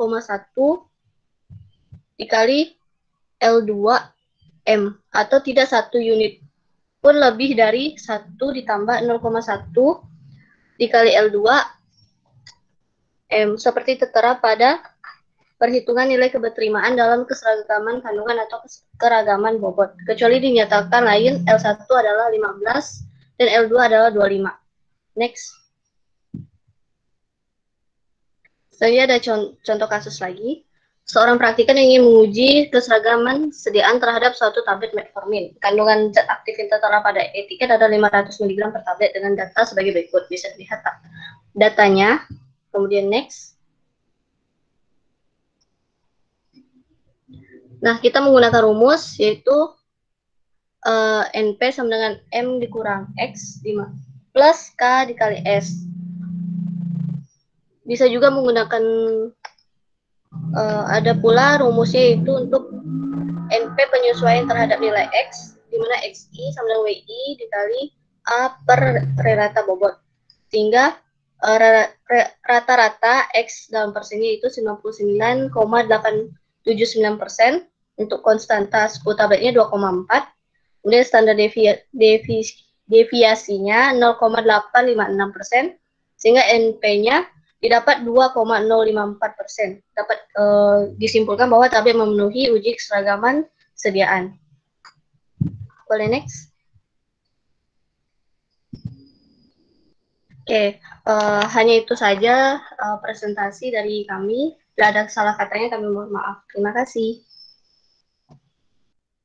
Baik, terima kasih atas presentasi yang diberikan ya, yang disampaikan setelah mereview materi dari awal sampai akhir ya. Nah, saya pertama bertanya dulu kepada PJ ya, pertama ya, Tara. Boleh tes dulu suaranya, Tara? Iya, Pak. Oke. Nah, dari materi yang disampaikan sejak awal tadi terkait dengan review materi analisis farmasi, sediaan padat dan kosmetik ya. Nah, menurut Tara, hal penting apa yang harus diingat dan difahami konsepnya ya terkait dengan aplikasi dari analisis farmasi, sediaan padat dan kosmetik nih, Tara? Kalau menurut saya pribadi sih Pak, hal yang perlu diingat itu dasar-dasar teknik analisis sih Pak, karena kan kita nih di sini untuk menganalisis ya Pak kandungan zat-zat kimia ataupun zat-zat berbahaya di dalam kandungan kosmetik. Jadi memang harus beneran tahu dan paham gitu Pak tentang teknik analisis pada sediaan kosmetik sesuai dengan kriteria dan jenis-jenis sampelnya gitu Pak. Oke, sekarang Felicia, tes suaranya. Iya, Pak. Felicia. Iya, Pak. Ya, gitu ya. Tadi udah dengar ya jawaban dari Tara ya. Jadi kira-kira ya dalam analisis farmasi, sediaan padat dan kosmetik seberapa penting gitu kita mempelajari materi ini, dan kalaupun memang penting, nah aplikasinya nanti di dunia kerja ataupun di lapangan ya, itu untuk apa kira-kira, Felicia? Itu tuh supaya kalau misalnya tuh nanti misalnya kalau misalnya kita tuh ketemu misalnya oleh orang bikin obat obat krim pemutih, misalnya kita bisa tahu dia tuh berbahaya atau enggak buat kulit. Soalnya kalau misalnya kayak obat pemutih ngandung merkuri gitu kan, itu kan kalau dipakai buat manusia itu kelamaan kan bisa kayak bisa menimbulkan malah jadi kulitnya rusak gitu. Itu aplikasinya Pak kalau menurut saya. Oke, Sally, tes suaranya. Iya Pak. Ya, tadi udah dibahas yang awal-awal tuh terkait dengan kosmetik ya. Ada yang menggunakan merkuri, ada yang menggunakan rodamin B dan segala macam lah ya. Karena di dalam kosmetik itu kan bahan tambahannya itu sangat mendukung ya. Kalau rodamin B sebagai pewarna ya, kemudian merkuri itu diharapkan tadi sebagai krim pemutihnya ya. Nah, kira-kira kenapa ya orang ada produsen-produsen yang memproduksi kosmetik namun menambahkan senyawa-senyawa seperti itu, logam berat ataupun pewarna yang tidak diizinkan, pewarna tekstil ya. Padahal kan dilarang untuk obat, kosmetik, dan juga makanan ya kalau rodamin B ya. Demikian juga merkuri. Nah, itu dilarang juga dalam sediaan kosmetik sebagai pemutih. Tapi kenapa menurut saya ini? Silakan. Baik. Baik, Pak, saya izin menjawab. Jadi kalau menurut saya itu dari pola pikir oknum jahat ya Pak, itu tuh pertama untuk bahan-bahan yang kayak merkuri dan lain sebagainya, logam itu mudah didapatkan dan harganya itu pasti biasanya lebih murah ya Pak. Jadi itu pasti kita mencari bahannya murah untuk menghasilkan keuntungan yang lebih besar. Terus kemudian untuk yang kedua, merkuri itu kita tahu bahwa putihnya itu instan ya. Jadi sekali kita pengaplikasian itu langsung putih gitu kan. Jadi para biasanya konsumen itu langsung kayak mikir, wah ini efektif banget gitu. Sehingga ya itu jadinya akhirnya meraup keuntungan yang besar gitu Pak. Terima kasih. mau cepat gitu ya. Kadang memang itulah konsumen kita itu ya, maunya cepat ada hasilnya kan gitu, yang instan. Nah, sehingga yang instan itu diburu ya. Padahal kita harus waspada dengan apa namanya, dengan iklan-iklan yang berlebihan, instan dan sebagainya ya, harus diwaspadai. Belum lagi nanti eh, tidak memiliki izin edar atau ilegal ya, dari mulut ke mulut dijualnya, tidak melalui sarana resmi, tapi murah gitu. Tapi murah juga dikejar gitu ya. Belum lagi sekarang era apa namanya, informasi ya, dari online shop pun banyak juga menjual jual seperti itu yang kita tidak tahu asal usulnya gitu. Nah, oleh karena itu kalau di dalam IAI itu ada memberikan edukasi kan, dagu sibu ya, dapatkan, gunakan, simpan, buang. Salah satunya dapatkan dari tempat yang resmi, sarana yang resmi. Karena kalau sarana yang resmi pasti cara menyimpannya sesuai standar, mendapatkannya juga dari distributor resmi. Distributor resmi juga tentunya ada SOP penyimpanan dan distribusi ya. Ada distribusi obat yang baik. Nah, distributor yang resmi pun akan mendapatkan dari produsen yang resmi, dari industri farmasi yang menerapkan CPOB, CPOK, CPOTB, dan sebagainya. Nah, kemudian eh, Fikri Muhammad. Nah, Fikri Muhammad, boleh tes suaranya? Iya, Pak. Kira-kira ya, bagaimana caranya sebagai salah satu seorang tenaga kesehatan, nakes, kita memberikan edukasi kepada masyarakat terkait dengan fenomena yang terjadi ini, Fikri? Ini Fenomena kan sebenarnya tidak akan laku produsen kalau nggak ada yang beli kan gitu. Tapi mereka Iya, Pak. semakin menjamur karena banyak yang beli gitu ya. Nah, gimana cara mengedukasi Fikri, masyarakat? Menurut saya sih, Pak, cara mengedukasinya karena produk itu berbahaya ya, Pak. Mungkin resiko dulu, Pak, yang dikasih tahu. Keamanan dulu. Jadi udah tahu itu bahaya. Jadi orang-orang tuh takut itu memakainya, Pak. Dari yang tidak resmi itu.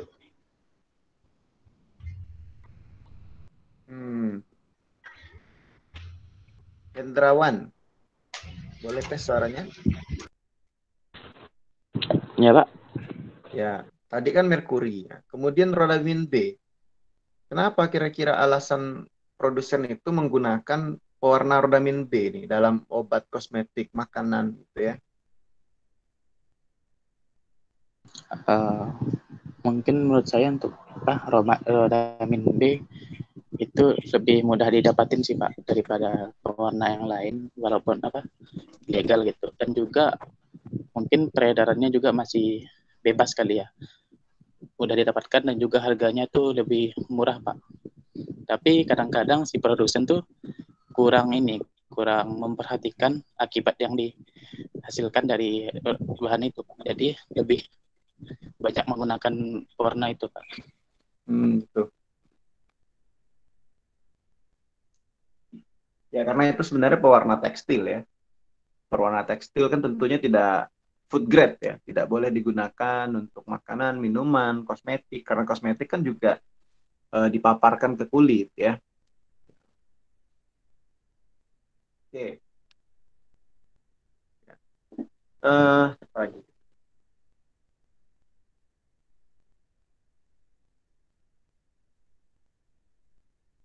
William Riyandi.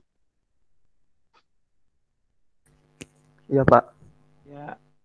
Nah, kan berbagai macam teknik kuantifikasi, teknik perhitungan kadar, pengukuran kadar yang sudah disampaikan ya. Ada konvensional, ada instrumental ya. Nah, instrumental pun ada yang kuantifikasi tanpa standar dan dengan menggunakan standar. Kira-kira ya, kalau kita menjadi seorang peneliti, kalau kita menjadi seorang mahasiswa yang mau melaksanakan tugas akhir, menganalisis gitu ya. Nah, kira-kira kita mau milih metode-metode tersebut, metode konvensional, instrumental. Nah, apa yang menjadi pertimbangan kita memilih dari berbagai metode itu, teknik perhitungan kadar dan sebagainya itu, William? Ya, Pak, terima kasih. Yang menjadi pertimbangan dalam memilih metode analisis itu dari karakteristik dari zat aktifnya, apakah bisa dianalisis menggunakan spektrofotometri ataupun menggunakan kromatografi ataupun bisa menggunakan konvensional kayak titrasi. Jadi kita lihat karakteristik dari zat aktifnya, apakah dia bersifat asam basa ataupun memiliki gugus kromofor atau yang lain-lain seperti itu, Pak. Puri Handayani.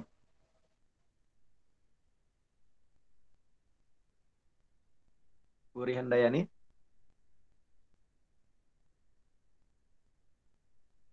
Mana suaranya Wuri Handayani? Iya, Pak. Ya. Salah satunya metode yang bisa digunakan tuh konvensional ya. Kalian sudah mengenal ada volumetri dan gravimetri kan ya. Nah, apa perbedaan dari volumetri atau kadang juga disebut dengan titrimetri dengan gravimetri?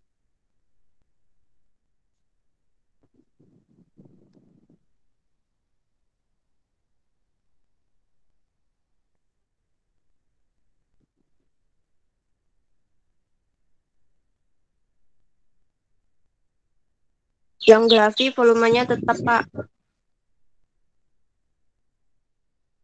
Grafi volumenya. Pakai Iya, volume Pak. juga kan? Yang Gravimetri pakai volume juga?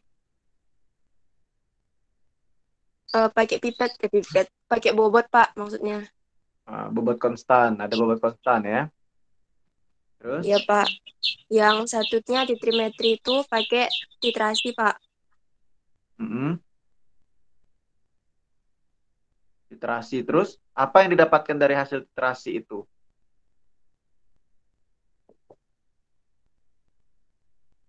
Volume tetap. Volume tetap. Volume ya, volume hasil titrasi ya. Titik akhir titrasi kan? Nah, kemudian setelah didapatkan volume dari titik akhir titrasi sehingga dia terjadi perubahan warna karena ditambahkan indikator tadi. Selanjutnya kan bisa didapatkan konsentrasi ya dengan perhitungan ya. Oke, lanjut ya. Tommy Jarvindo.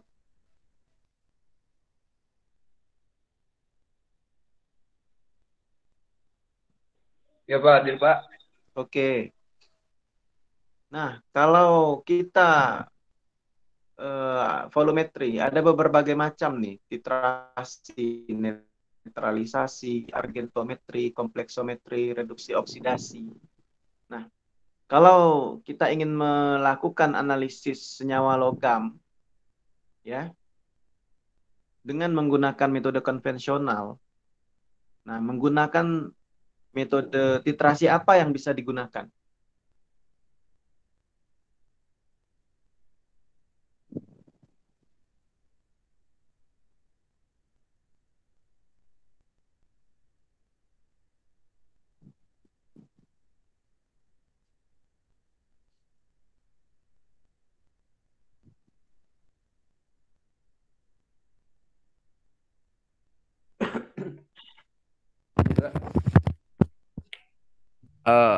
Kalau saya tidak salah titrasi kompleksometri ya Pak ya? Kompleksometri. Jadi ada terbentuknya reaksi atau senyawa kompleks ya dengan logam tersebut ya. Nah, kalau menggunakan metode instrumentasinya, menggunakan metode yang modern, kira-kira metode apa yang bisa digunakan untuk menganalisis logam? SSA Pak ya? SSA atau AS ya. Oke. Iya Pak.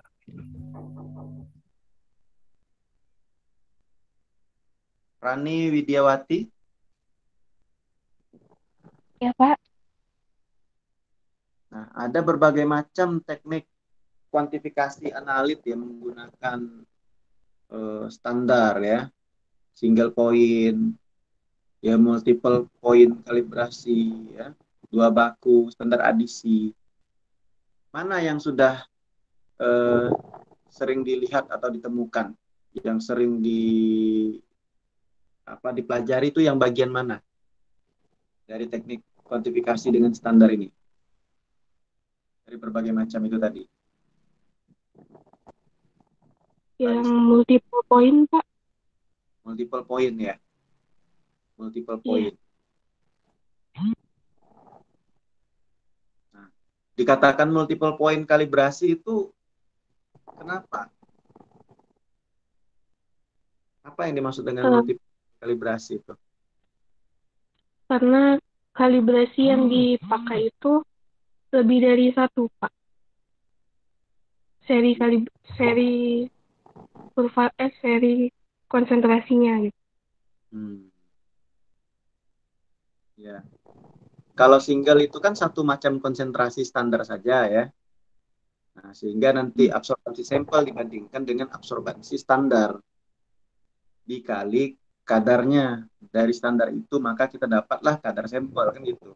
Kalau multiple berarti standarnya tidak hanya satu, tapi seri konsentrasi ya. Ada beberapa seri, beberapa macam. Nah, minimal 5 titik seri konsentrasi ya. Minimal 5. Dan tidak dibolehkan adanya ekstrapolasi. Yang pasti harus linier ya. Kenapa tidak boleh ekstrapolasi? Karena tidak memenuhi hukum Lambert-Beer nanti kalau dia di luar garis ataupun regresi linear itu ya. Nah, sehingga tidak bisa menetapkan konsentrasi dengan baik gitu. Sehingga dia harus linier, memenuhi linearitas. Nah, kemudian juga tidak boleh adanya ekstrapolasi. Oleh karena itu dalam teknisnya, kalau dia di luar rentang kurva baku, di atas ataupun di bawah, maka yang bisa kita lakukan itu apa? Safira Yasin.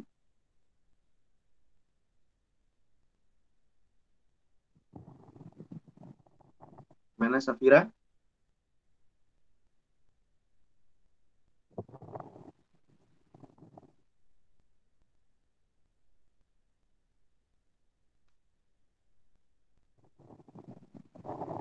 Wah, keluar ya. Yang lain? Ada yang ingin berpendapat?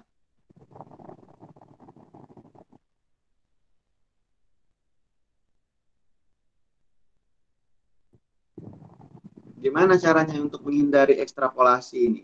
Kalau dia berada di atas ataupun bahkan di bawah dari rentang kurva baku yang sudah linear tadi itu.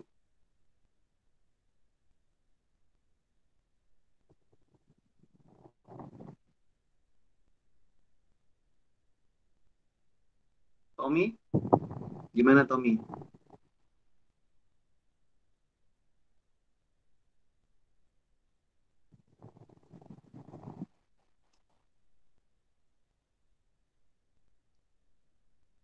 Uri?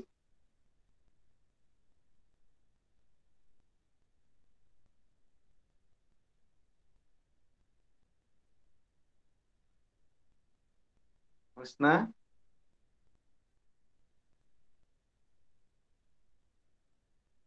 Ada yang mau berpendapat?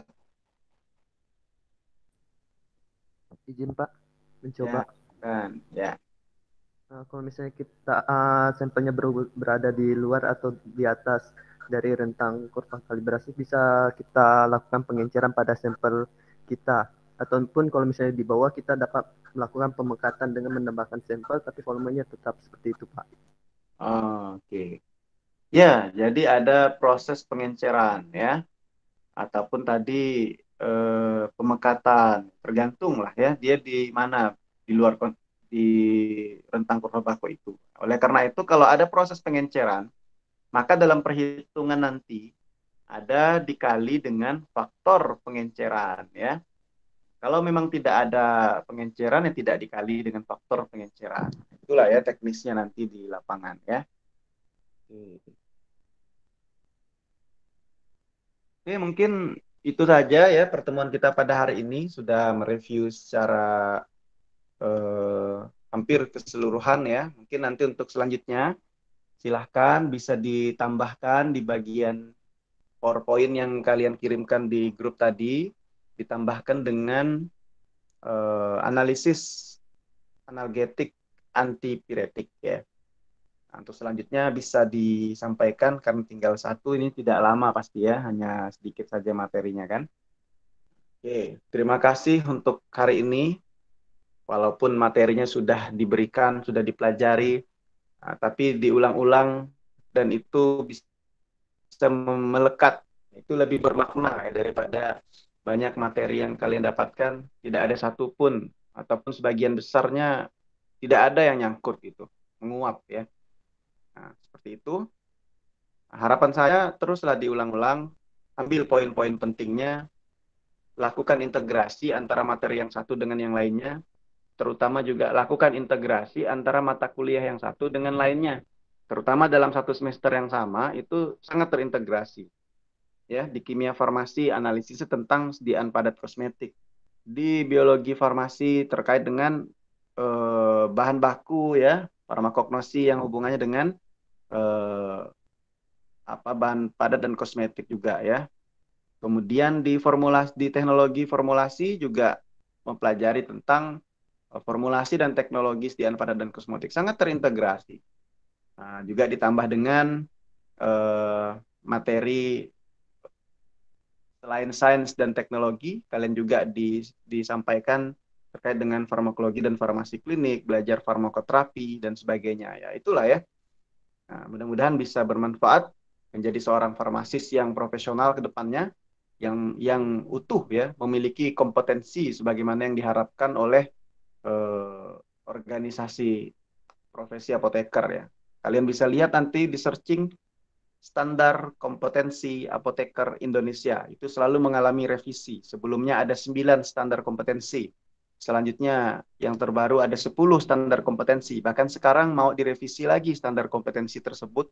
Nanti rencananya ada apoteker advance, ada apoteker spesialis, dan sebagainya. Kalian bisa searching itu. Itu sebagai dasar ya, kompetensi yang harus didapatkan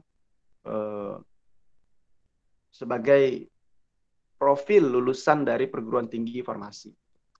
Nah, mungkin biar lebih semangat gitu ya. Jadi kedepannya ini visioner kan. Jadi kedepannya saya harus bisa apa, maka ini yang harus saya pelajari dengan betul ya. Nah, seperti itu. Baik, terima kasih atas kerjasamanya pada hari ini. Mudah-mudahan bermanfaat. Selamat pagi. Assalamualaikum warahmatullahi wabarakatuh. Terima kasih, Pak. Assalamualaikum warahmatullahi wabarakatuh. Terima kasih banyak. Terima kasih banyak, Pak. Terima kasih, Pak.